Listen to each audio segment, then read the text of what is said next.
So again, today we're going to be focusing on the postures left and right ward off, and sharing both some specifics around how to communicate that posture to students, but also just some of the broader implications of the posture throughout the form. We're going to start off today with Russ Mason. Russ, if you want to go ahead and do your little presentation, then we'll move on to Jean and hopefully Brett Hall. Thank you, Mike. Good morning. Good to see you. As Mike said, I'm going to talk a little bit about some of the broader ideas around ward off, which is prominent in Yang style Tai Chi Chuan. In fact, it's one of the signature movements of the art of Tai Chi. And of course, Peng is one of the 13 postures. The 13 Peng Jin is one of the 8 trigram fundamental energies. And I think, in my opinion, this is where our English translations and our usage of the terms and the way our thinking is shaped by the use of those terms can lead to some confusion. So I'd like to submit for your considerations just a few questions and a few comments that I hope will stimulate your research into the topic. And I'll leave it to you and to those whose knowledge and skill are deeper than mine to draw conclusions on that. So the first question is Peng a posture or is it an energy? We use the same term to describe both the posture and the energy. Because so Peng, ward off left, and Yo Peng, ward off right. These are postures in the solo exercise, which is what the presenters that follow me will look at, the details of the movement. And of course, these are also means dealing with an attack. If you look at Professor Zhong's 13 treaties, especially pages 118 through 121, you'll see that he talks about the usage of ward off, and I think you find 3 different usages there. Yet the Yang family asserts that Peng is present in all postures throughout the form, permeates everything. So some people would say that ward off, roll back, press, and push are just different ways of applying Peng energy. So question 2, what does the term mean? And this really gets to part of the crux of the issue, because it's a controversial point. What is Peng? What does it mean? That's controversy. You won't find it in any modern dictionary of common Chinese usage. It seems that it's a technical term specific to Yang Tai Chi Chuan. So the character, I've got a picture of it here if you're not familiar with it. The character is of uncertain derivation, and you can see that it consists of 2 parts. There's a left and a right. Got one idea about this. This is hand on the left side. Then you have 2 moons reflecting each other on the right side. So you like friends, like Pengyo, friend. The connotations of Peng include the ideas of expanding or opening up or shooting a bow or even removing the cover from a container. These are some of the connotations that seem to go with the character. Another idea is that this character for Peng is derived from a primitive character that represents the tail of the legendary Chinese phoenix, the bird, Feng Huang, which is a symbol of yin-yang balance, harmony in nature. So that's a cool idea to be associated. Of course, this also brings to mind the legendary Chinese bird called the roc. In the sword form, roc spreads wings. And of course, the roc is Peng. It's the same pronunciation. And this is a big bird, a great, powerful bird that represents the power of the air, and its wings have the ability to generate great swirls, gusts of wind. So that's a real powerful image. And then, of course, the posture ward off appears in the Lan Chao Wei sequence, the grasp the sparrow's tail sequence. We have this bird motif, and this just the form, very important sequence. So in this interpretation, we have a resonance with the bird motif. We've got the gentleness of stroking the sparrow's tail, or grabbing the bird, the small bird. You got the power of the gigantic rock, and you got the yin-yang balance of the feng huang, the phoenix. So this brings me to question number 3. What does ward off have to do with martial combat? In the context of combat, what does it mean? Professor Zheng said that one of his elder classmates, Li Yashuan, was one of Yang Chengfu's greatest disciples and very skillful. Those in Grandmaster Li's tradition would say something like this. I'm going to kind of roughly paraphrase what I've gotten from their lineage. They would say, Peng is a type of resilient strength that comes not from isolated muscular contraction, but rather from maintaining bodily alignment and ground connection. So the idea is throughout the whole body, from the crown of the head, through the entire body, through the feet, and into the earth, there's this alignment and of strength that arises from that. And again, the Yang family asserts that Pengjin permeates the form, is everything. So in application, this has to do with maintaining one's own root, one's connection with ground and stability and central equilibrium, while helping your partner, your opponent, to sever his root, his ground connection, and causing him to float. And I like that word float. You find that in, Chen Pen Ling, you find that P.S. Tao, you find that in many references to the use of Peng and the effect of Peng. In the Wu style Taiji tradition, in Shanghai, there's a Grandmaster Ma Yeliang. You may be familiar with him. You may have seen him on YouTube. And he was really famous for his remarkable ability in pushing hands, even at an advanced age. You see him with a very light touch, bouncing people out. Just, it looks effortless, really light touch. So Grandmaster Ma thought it useful to think of 2 kinds of Peng energy. And I think this is a really useful way of thinking about it. He talked about the yang and the yin aspect of ward off. In its yang aspect, ward off means something like framework or structure, and it's on this kind of neuromuscular level or on the structural level. Peng refers to the functional integration of the body and its ability to repel force from an attack, an opponent's force. Ma says that the acquisition of the yang Peng is necessary for that kind of explosive internal force that he demonstrated. However, and most importantly, Grandmaster Ma went on to say that he thinks that if you base your idea of Taiji on this yang ward-off idea alone, you miss it. Your Taiji will not be correct. He thought that the greater accomplishment in Taiji is the acquisition of skills with yin peng. So this pertains to neurosensory internal awareness. Yin pengjin is kind of the tactile perceptive ability that extends over the whole body. Professor said the hand is not a hand, the whole body is a hand. It's the kind of sensitivity that's related to tingjin, listening energy, and to dongjin, understanding energy. So that ability to perceive through touch what's happening in the body of your partner or your opponent. And this idea seems to be in perfect harmony with what I was taught by my teachers, especially Liu Song, who told me, Russ, you must eradicate every thought, every idea of using force. You have to relax. And he said, never put more than 4 ounces on your partner, never allow more than 4 ounces to come into your body.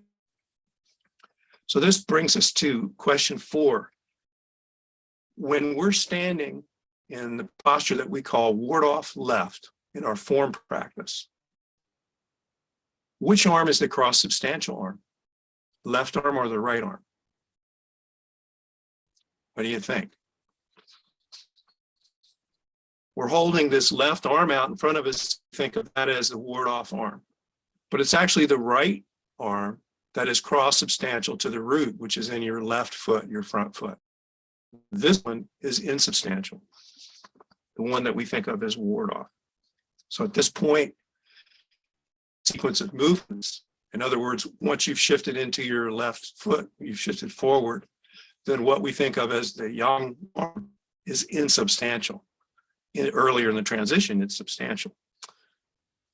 So that yin pungjin arm, that ward off arm, should be softly connected to our partner. It's Mr. Liu said it's like a cricket's antenna, or it's like a cat's whisker.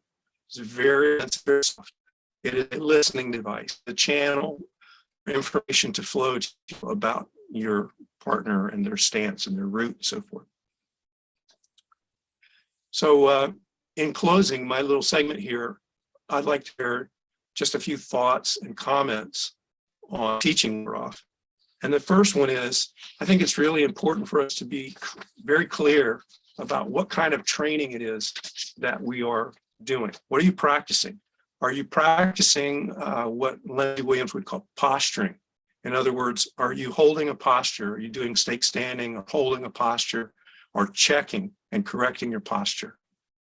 Or are you practicing form for flow? Are you practicing for chi cultivation? These are two entirely different kinds of practice with different purposes, at least in my mind. And so I think it's important for us to be clear in our intention and to train purposefully to know what it is that we're trying to accomplish in the particular aspect of training that we're working on at the moment. Secondly, I think it's very useful to hold the individual counts in the transitional process into ward off left and ward off right. There are at least 6 counts in going from beginning to ward off left, and then the same thing too in the other direction. So at each point as I'm holding, I'm checking, scanning my body, I'm checking to see whether I'm embodying the fundamental principles. Is my body not upright? Am I not clearly distinguishing yin and yang? You know, all the things that we need to pay attention to. Also, I think it's important to pay attention to where cross-substantiality appears. It transfers from hand to hand. So don't limit your recognition of pungjin to the formal final posture that we call ward off left or ward off right. Thirdly, I think it's very useful to practice continuous loops of ward off left and ward off right.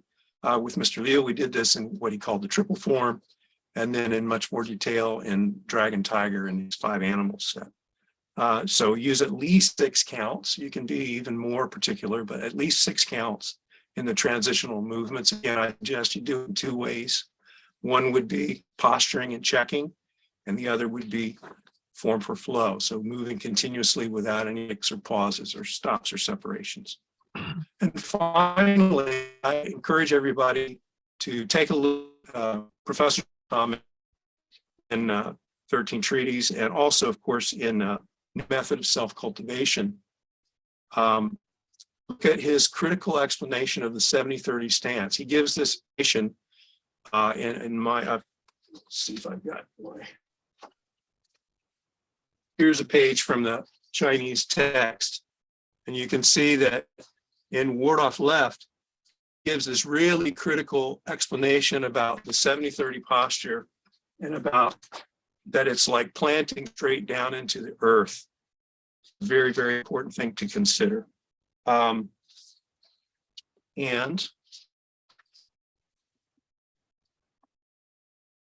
in conclusion, I should probably stop talking here, probably said too much, so I'll just yield the floor to the next presenter. But I thank you very much for listening and for considering these ideas. I hope they're useful. Thank you. Thank you. Excuse me. Thank you, Russ. Appreciate you sharing that.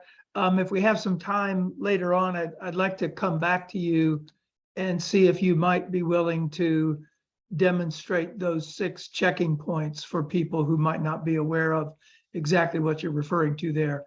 Excuse me, but we can come back to that. We'd like to go next to Jean Zimmerman, and Jean will present some of her thoughts on ward off.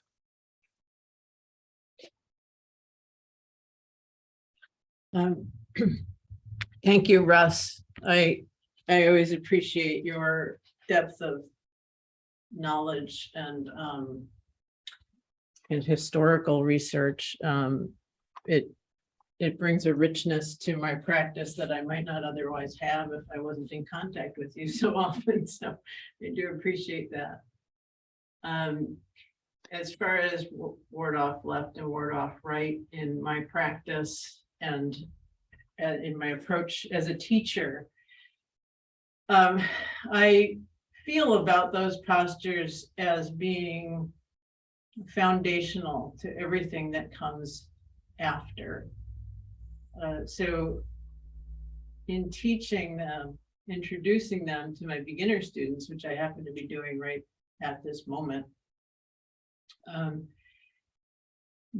everything that that one learns fundamentally in those postures carries through to the rest of the form. And so I think it's very important I find it very important that I don't want to instill wrong ideas or wrong thinking in my students right there from the beginning. So after some amount of time in preparation, getting students familiar with the notion of body upright and relaxing into ground and finding that linear connection from head top to the soles of the feet, and finding that comfortable balanced place where we are body upright, then taking that into movement with ward off left and ward off right. And I tear a page out of my teacher,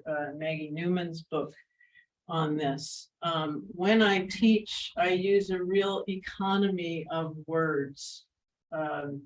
Maggie would start moving and we would follow, and you would gradually grasp onto what it was she was doing. This is Zoom, so I will use more words, but I'm going to invite you to actually just participate if you want. I can't see you, I can only see myself, so I'm hoping you can see my feet. But I had the great I learned the form from one of Maggie's senior students. So after I had studied for a number of years, I started going into New York City to take her beginner classes for my own benefit, but also it gave me the opportunity to sort of observe her and learn from her as a teacher, not just as a Taiji student. So this is how I'm introducing the posture to my students, and I'll try to verbalize this.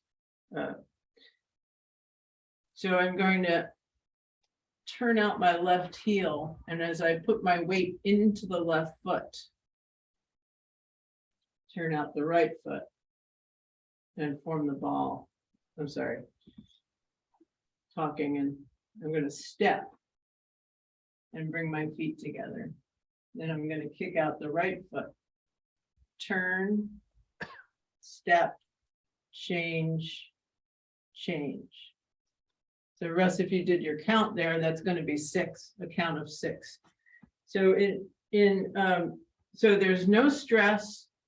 People haven't figured out, and it can take, as you know, quite a while to work out an actual 70-30. But in this exercise, you are working with body upright. You're putting the weight into the foot and simultaneously turning, letting the hands change, and then changing to the new foot. Putting the weight into the leg, body's upright, waist is turning, hands are changing. So you're getting the external locations, the external of the posture and the body upright and the turning of the waist without the further complications yet of stepping out into a 70-30. So again, kick out the heel, form the ball, step together. Kick out the heel, change, change. Step to the diagonal, form the ball, kick out the heel, change, change. after certain amount of repetition of this, do it again.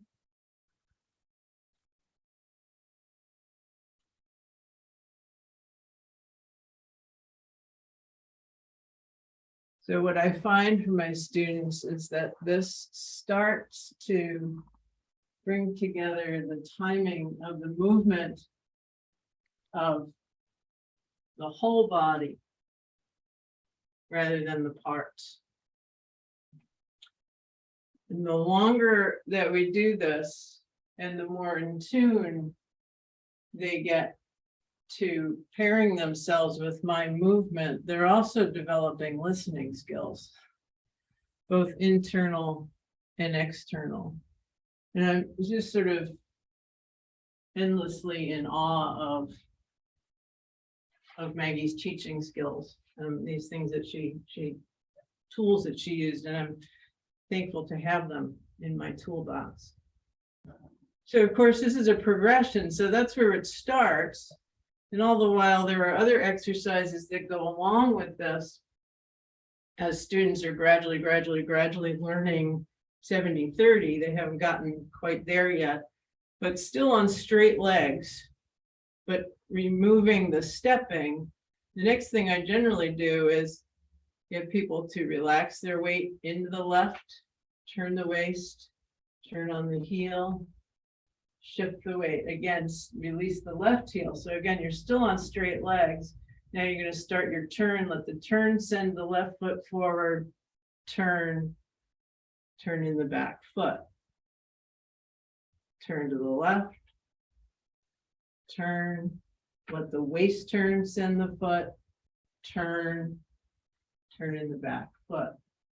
So again, baby steps into fuller and fuller 70-30s, but emphasizing separation of the weight, body upright, and keeping a level of ease in the body so that tension doesn't grab in and disrupt the connectedness.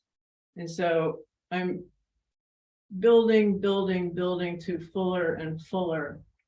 The next step often is to, on fairly short stance, again, not trying to get people sitting fully just yet, keeping ease in the hip joints, ease in the legs, but body upright, distinguishing the separation of weight, and then going into a walk up in the legs, but still clearly developing a 70-30.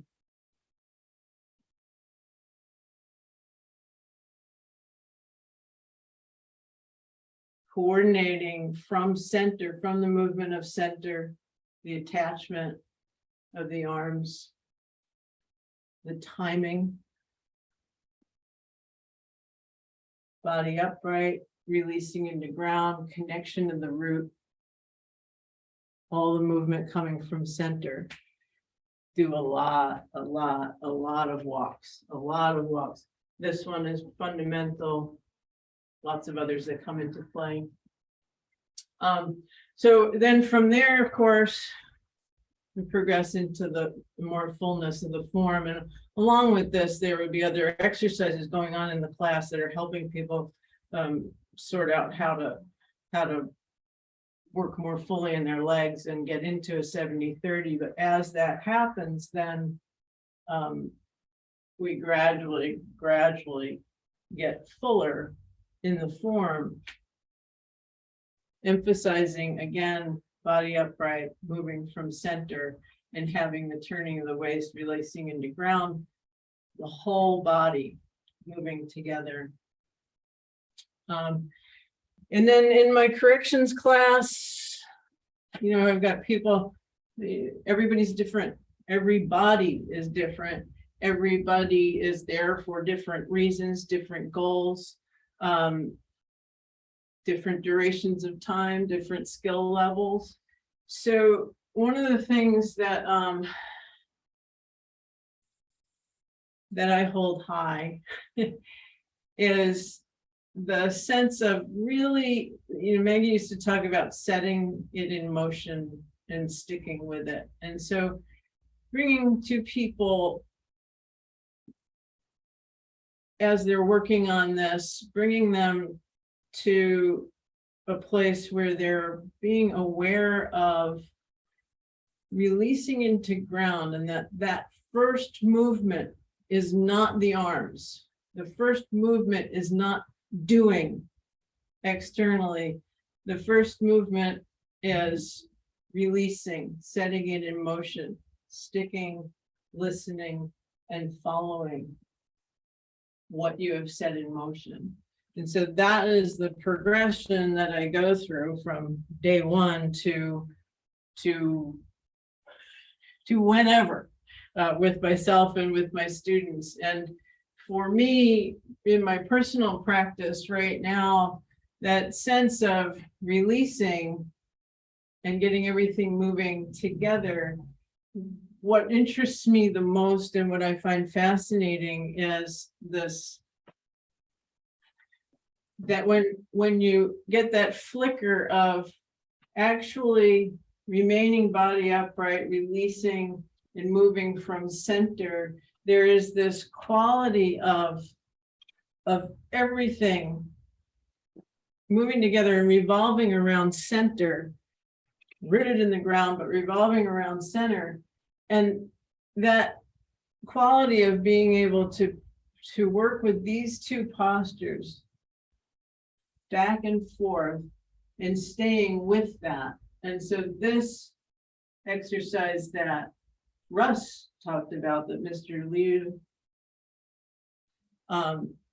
did and Maggie did, that repeating back and forth between ward off left and ward off right, helps me personally to develop a greater sensitivity to what's happening internally.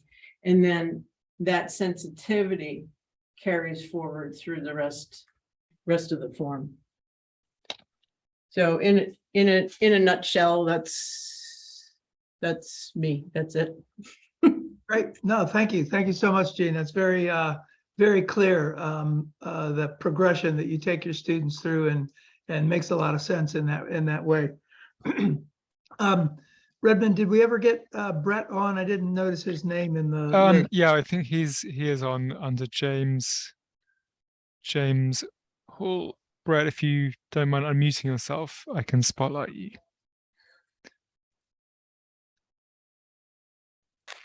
Can you see me? I'm dark. Let's see. It's more light. Hang on. More light. Maybe right here. Yeah, there we go. Is that better? Yeah, that's better. Dark enough? You're a bit still. It's a bit dark still, but it should. People can still see you. I think. If there's no, that's okay. It's okay. Okay. Yeah, if you maybe step back a bit, you're going to show me. Yeah, I'm gonna put it. I'll put it down just a little bit more. Hey, Brett, you're backlit. If you get rid of the lighting behind yourself, you'll be better illuminated. Got it.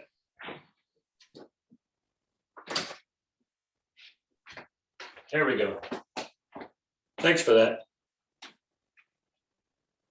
Okay, so I love to talk about release, the release or open when as you're going to turn.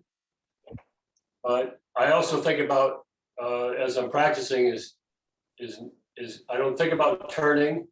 It's more about the release. It's more about the open, so that my mind does not think about turning. My mind doesn't think about up and down, left and right, forward, back and forth. I also, when I'm actually doing it, is that same moment as when it opens, as again, the release or the open, like Jean was talking about, that the whole body will follow it, and it follows it like a ball. And you have this ball that moves and it moves together. So the ball cannot move. It has to move all together because part of the ball is the same in the world. The world doesn't turn half and then turn the other half. It's going to turn the whole body. So when that release happens, it turns the whole body. So also, I think about for the practice who's been practicing for a long time is the down's been practiced enough.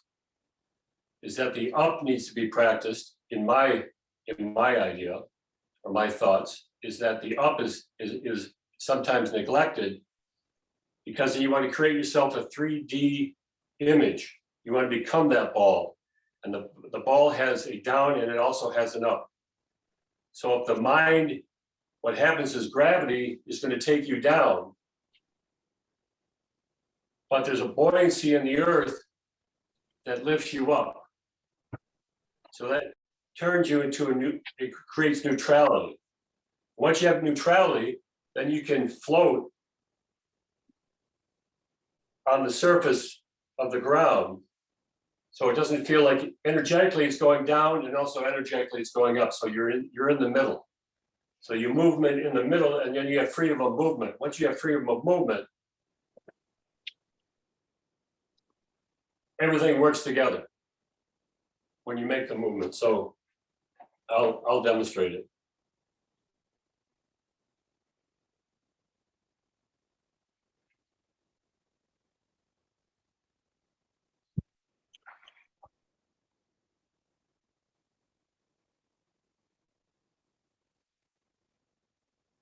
Because there's so much down, I think, with it. When I practiced, there was so much down that it was difficult. It felt like I was going in a ditch. It felt like I was going so far down in the ground that it was hard for me to come back up out of the ditch and place my foot. Whereas the buoyancy from just the thought of it too helped. Just the thought of everything coming up and stuff flowing through my body coming up from the ground. And the buoyancy helped lift up my leg on its own. So I was able to easily move and turn with ease compared to, I felt so far down into the ground that it was hard to lift up my leg and my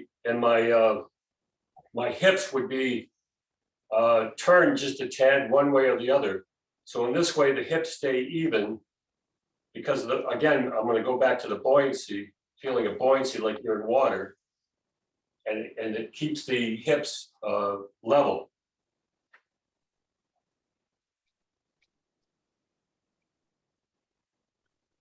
So it always made it easier for me to move and freely move without feeling that, again, that point of feel like I'm stuck. But it's that thing of taking a ball, and if you push the ball in the water, you've heard this before, a ball or a ping pong ball or something, and you push the ball in the water, that you actually go, if you treat the ground like water, you're literally, from relaxing and yielding and opening, is that you're going to, as you can, it's not that you can't go down further, you can keep going down further, which is fine. But the thing is, you're actually going to go, it's like a boat sits in the water, and it's going to sit in the water, it's going to go down in the water, but it goes down below the level of the water, but it still has the buoyancy that lifts and keeps the boat afloat, but it doesn't smash it down. It feels like a lot of times in the beginning, when I'd go down, I felt like I was smashed down into the ground. I felt like it was being crumpled. I was being crumped into the ground, and my body was just kind of being crunched. Whereas this is, you feel like it's going through the ground, and you can go down as far as you want. But it's like taking a ball and sticking it through the water, and the ground is more water to me than it is a solid entity. So really the premise to me is to come up, and the idea is being more up, and it opens up the joints, which creates more freedom of movement. All right. So, no, go ahead. I'm blabbering. Did you get? Question? I don't think it's a question right now. We can come back to you with questions. Was there anything else you wanted to add before we open it up? No, that's fine. No, I think that's enough. I think it's because it can be Okay. too much sometimes. Okay, well, hang on, because we're gonna open it up to our audience, and people will have questions, and we may come back to you with some of those questions. But thank you for sharing that. I think that's a really profound idea, the idea of not letting the sinking become compression, and rather thinking of it as opening and something that allows us that buoyancy and freedom. So thanks for sharing that, Brett. We'll come back to you. Somebody a minute ago had their hand up.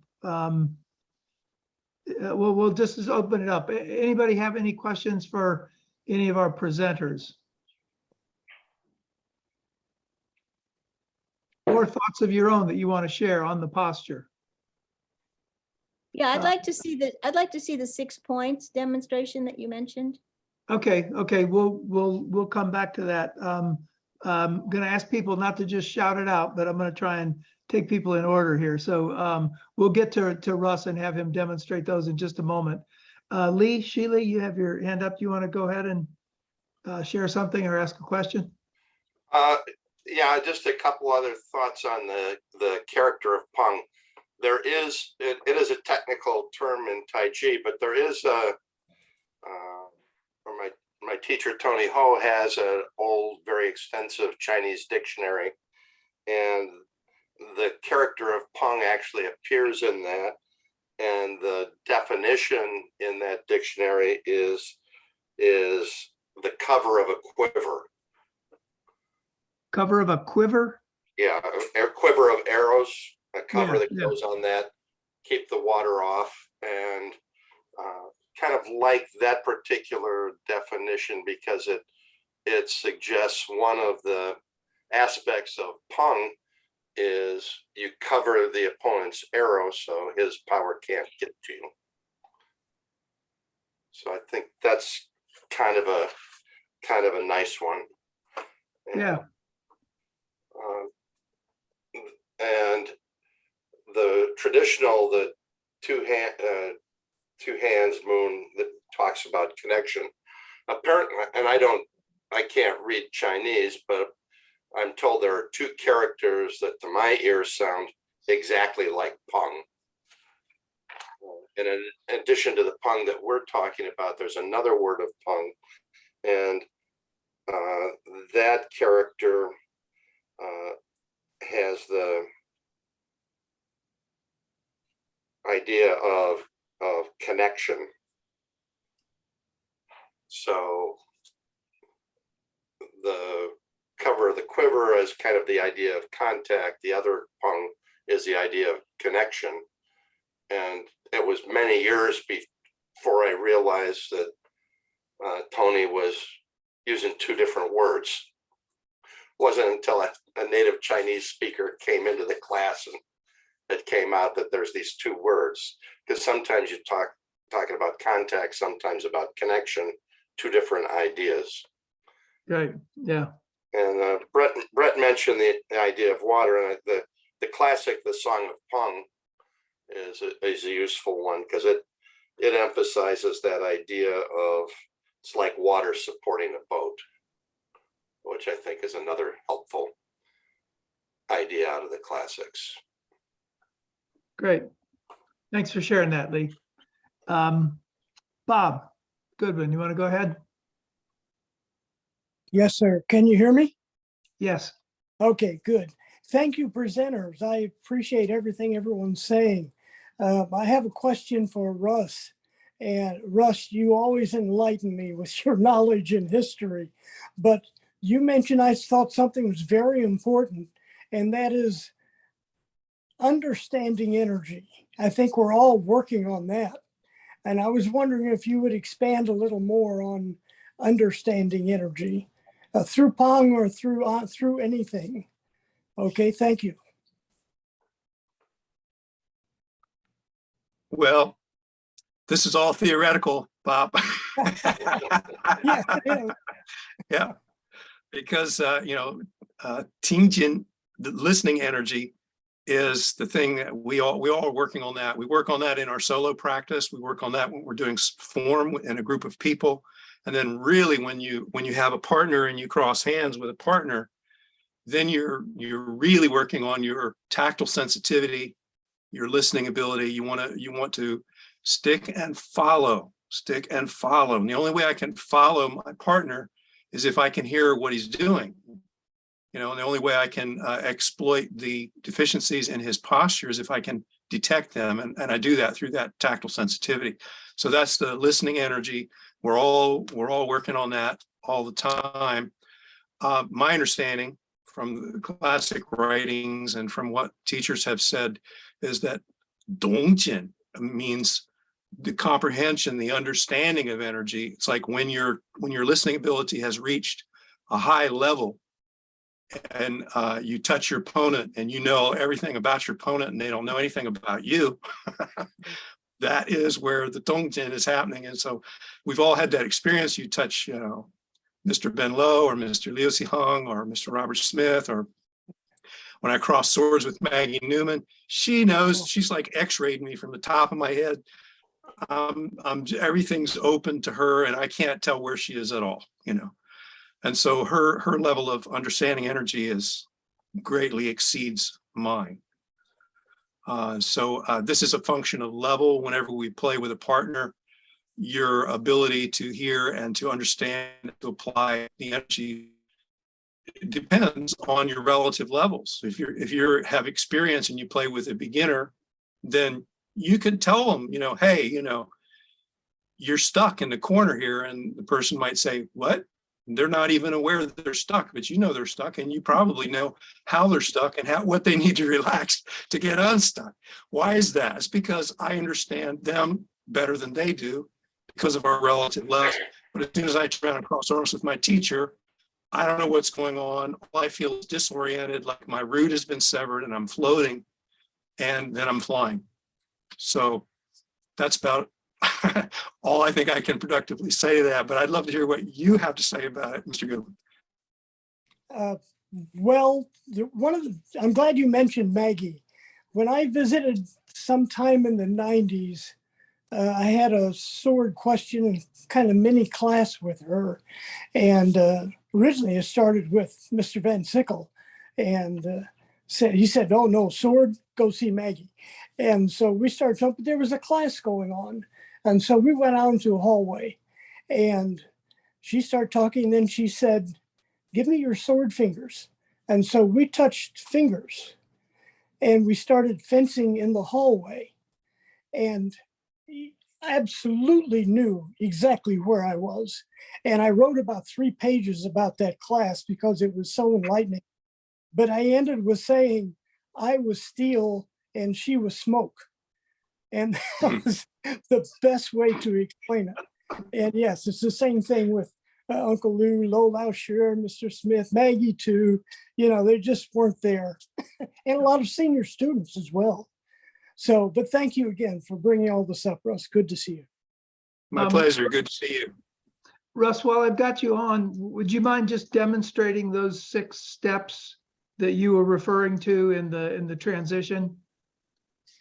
Okay, I'll try to do that. Let me adjust my screen here a little bit. Please excuse the clutter.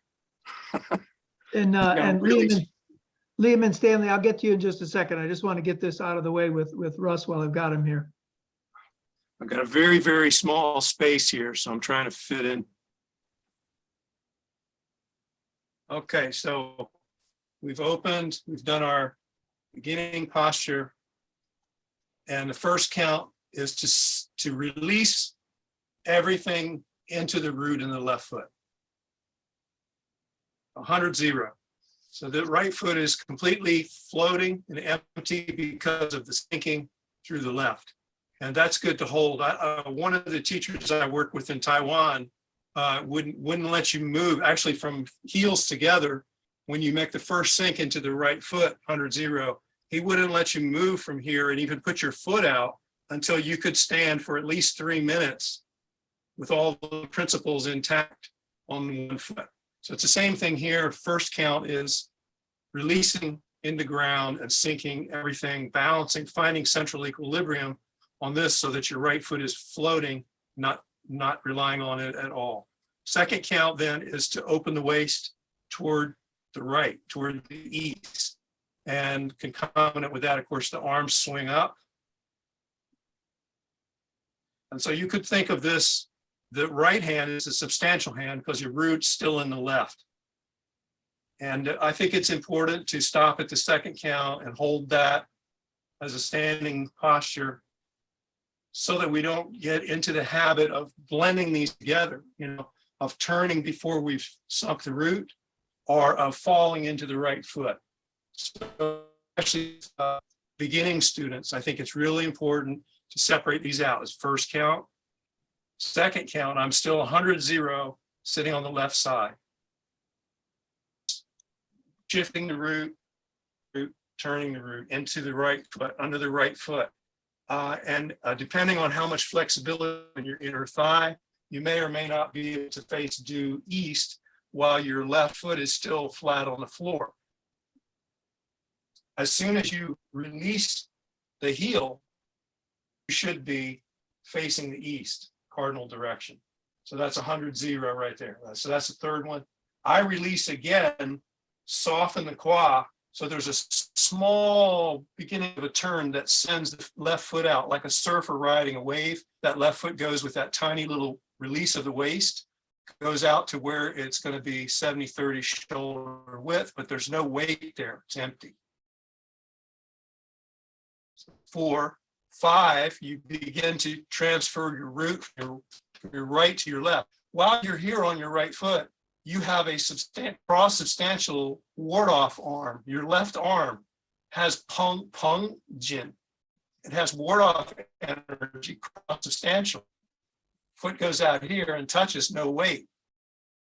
As soon as you begin to transfer the root to the left, you're making that left arm and the right arm is filling. Fuzhong Wen calls this Tsai, he calls this pull down. The right arm is becoming substantial. The 6th count is when you turn the waist, which pulls the toe around. You're facing north, due north, hips are square, sitting in the posture, 70-30, which means, as professor says, shift to the left leg and sit on it like planting straight down into the earth, like the farmer with his foot on the plow. The oxen is pulling forward, is sinking downward into the ground. So my hips are right in the middle between my feet.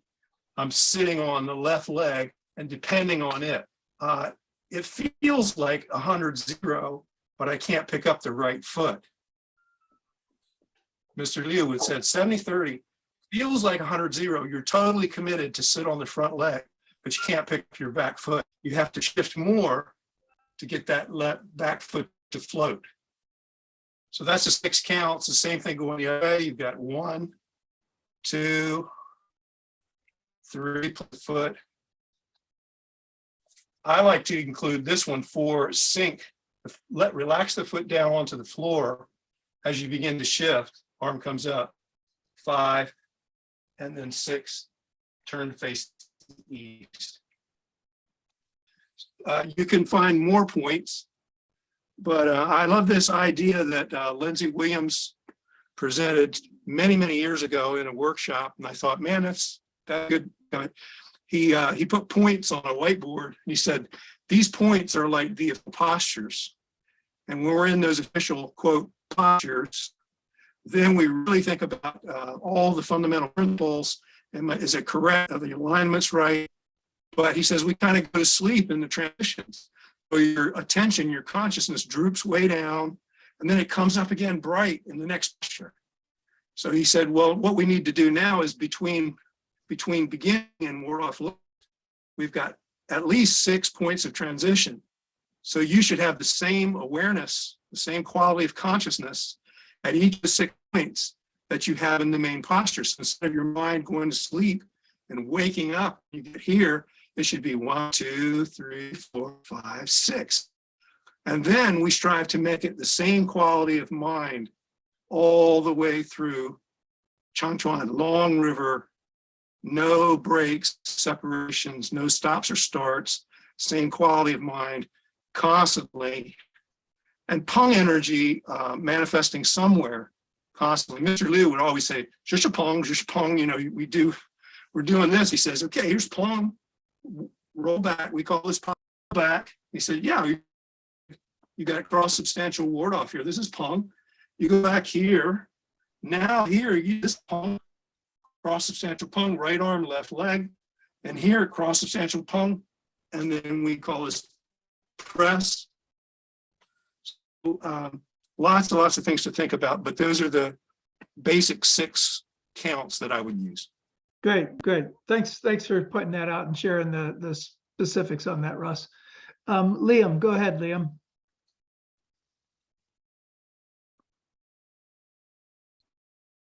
Okay.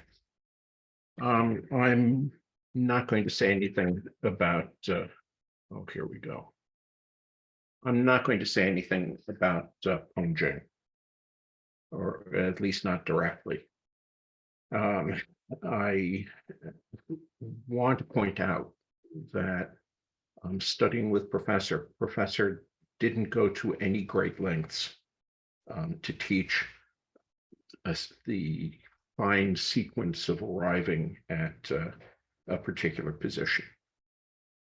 Rather, he asked us to imitate him.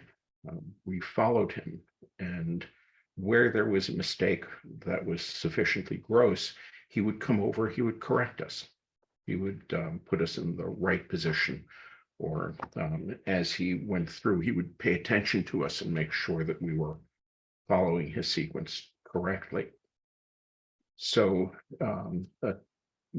shifting very slightly, a tool that I think is important in teaching the complete form, the ward-offs in particular, is something which has to take into account that it isn't necessarily the hardness of the parts of the body that need to be softened. It's the ideas that a person has about what they're supposed to be doing.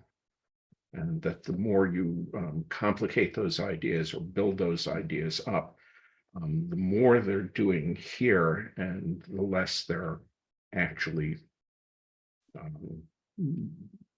fully releasing. So on occasion in my class, I ask my students to examine their internal sensations and ask themselves, say in a ward-off left, whether or not they are as relaxed as they can possibly be. Because you want to be loosely strung together, consistent with the classics. And after they've examined their internal sensations and they've come to some conclusions, they've relaxed as much as they possibly can, I ask them to sit down. And then in their imagination, imagine that they're holding a newspaper. And holding the newspaper, then in their imagination, ask them to examine their internal sensations. And almost universally, they realize that holding the newspaper, which is an approximation to the position that they were going to, they were more relaxed. That while the idea of doing Tai Chi was foremost in their mind, there was a hardness present because they wanted to do the right thing. So after they've come to the conclusion that, well, maybe they weren't as relaxed as they possibly can, then I ask them to imagine that they're standing up, that they're reaching out to shake hands with a friend. Somebody is coming toward them. They know them. They're comfortable with them. They're happy. They're relaxed. They reach out to shake their hand. And now, how tense are they? And almost universally, they say that the internal sensation is even more relaxed than they did with the newspaper. So I'm glad Russ said something about the state of mind. The state of mind that I think is really necessary to be cultivated is one of not being perfect, not having hardness here, but having the attitude as if you're in the world amongst people and unthreatened, unjudged, just there. And I've said my piece. Thank you. Very, very good thoughts there, Liam. The one thing we're going to have to work with moving forward for our younger viewers is what's a newspaper. Go ahead, Stanley. Yes. Thank you. So for the poem, I suggest everybody because the poem, this word I must say, as ethnic Chinese, we understand that word. I must say, for all the non-Tai Chi practitioner, no one really understand what exactly it is. So this just only terminology for Tai Chi. So even you can find the word from other context or in dictionary, but in fact, how we understand this word, not just what we do in Tai Chi practice. Yeah, and other thing I remember Miss Liu will emphasize during the poem, the most important thing is to sense your opponent. That's what I can remember. So why he say that? I think basically he want to correct people try to do something to demonstrate a poem or something, because that one basically you use this idea when you do this in the push hand, that basically just how you can feel your opponent and connect with your opponent.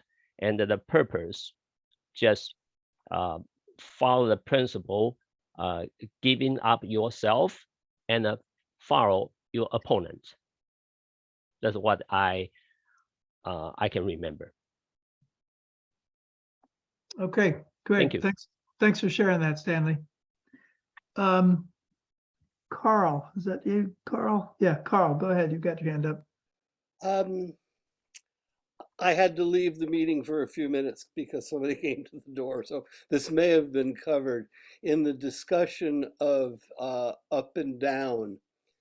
I like to think about kinetic energy and potential energy, that as we relax and as we sink, that the potential becomes kinetic. And I like to feel the up from the down, so that when the arm comes up, it's not coming from the shoulder, that it's coming up as a result of the sinking, so that in up there's down. So that when we're talking to students, to have them realize that the sinking isn't, as was said earlier, it's not just sinking, it's a yin and yang relationship. That when things come up, it's because we're sinking. Yeah.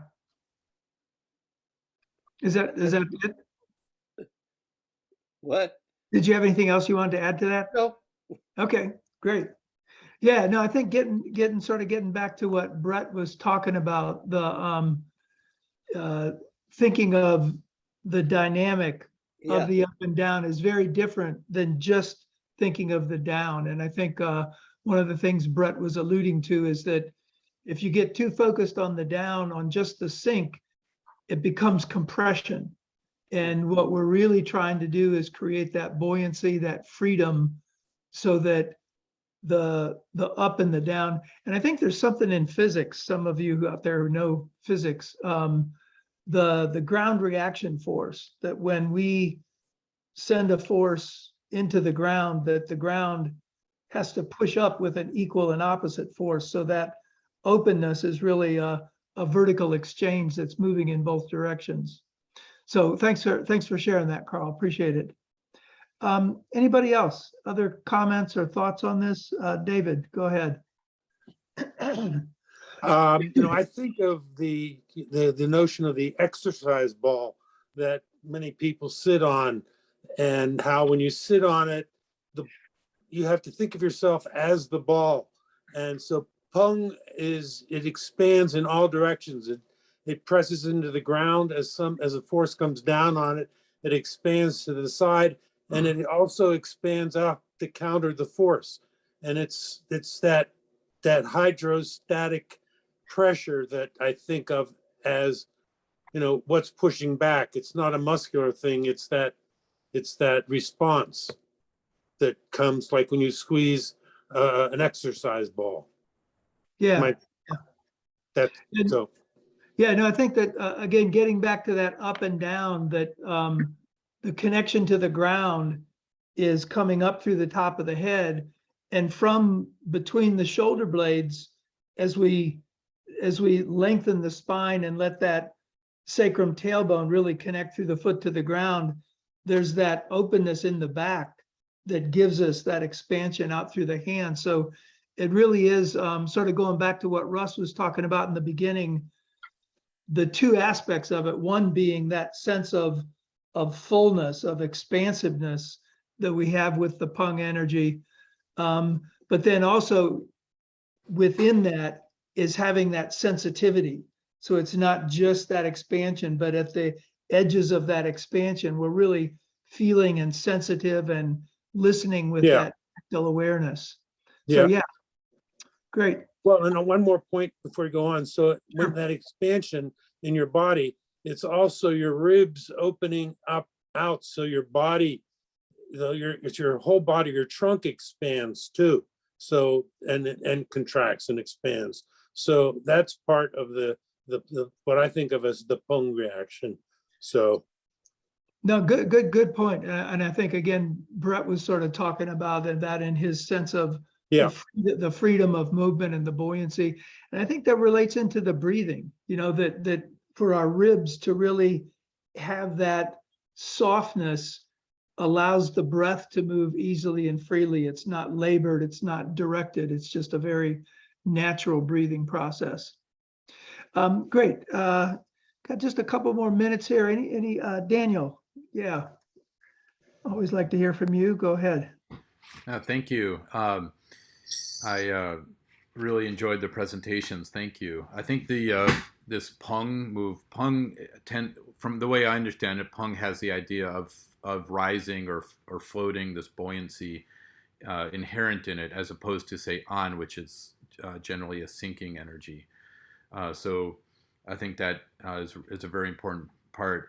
I wanted to mention a few things that I always think about when I'm doing this form. One is that this is the first move in the form where you are taking that step forward. And so this move does teach how to step and do that, get into the bow stance. And I think in addition to the hand motions, having that stepping forward, Russ was demonstrating that very well, and then sitting down into that is really important. I can maybe show, what I think is a common, let me see if I can do this here. And I'm just going to show my hips actually, because what I think is really important is when we get into this, what often happens is that we move forward and the hip comes out rather than sinking down and having this side kind of much more lined up. And so I think that's one thing this teaches, is how to go from one leg into the other leg fully on each side, and getting that, somehow trying to figure out how that works. So the weight shifting becomes really important. And then the roundness, the hand, as it comes forward, a lot of, this is a common problem, is where to put that hand. I liked what Liam was saying about holding the newspaper. It's either often, for beginners, either too collapsed or too expanded. And finding that nice round spot is a really important practice to doing the entire rest of the form, which is why I think part of the reason why this is in the Yang form so emphasized is because it creates that roundness that you can maintain in every other posture in the form. And that roundness doesn't just happen in the arm, it goes around to the back and to the other arm too. You get a roundness throughout the entire torso. So as Brett was talking about, that you become that ball, but it really starts with having the hands connected in the right place and having that roundness centered throughout. And with that, I think Russ mentioned the hand that is not in this pung is often ignored. It's this is the cross-substantial hand, and in some ways, I think, and I think I'm understanding this more and more, that the backhand is actually the hand that's sometimes more important than the hand that's in front of the chest. Because when we're doing this move, we're all thinking of this hand, and this hand just kind of dangles and gets forgotten and goes to sleep. But having an awareness, whether it's this posture or this posture, changes how the roundness and the use of the hand that's in front is, how that's connected. It doesn't connect by itself. If this is gone, then this is gone. But when this opens up, then everything starts to connect. And I'm not even talking about going down. I'm just talking about the upper part right here. So just some things that I think are really important. And when I practice this, Mr. Leo did this posture left and right. I can't remember, PTSD maybe, like 10, 20 minutes each class. We would just go right pung, left pung, right pung, left pung. It was really difficult on the legs, but it really taught how important this move is. And so I just wanted to add a few of those things. Thank you. Hey, Daniel, can you go back to showing us go back to 70-30 in the profile, so you're facing towards the windows? Yeah, and tilt your screen down just a little bit so I can see your knee. Yeah, so that thing you're talking about with the sort of the diagonal hip shift, if you go into your back leg. You mean from here? Yeah, just go into your back leg. So when you shift forward, if you just relax your hips and your ankle, your front ankle, your knee starts to move forward.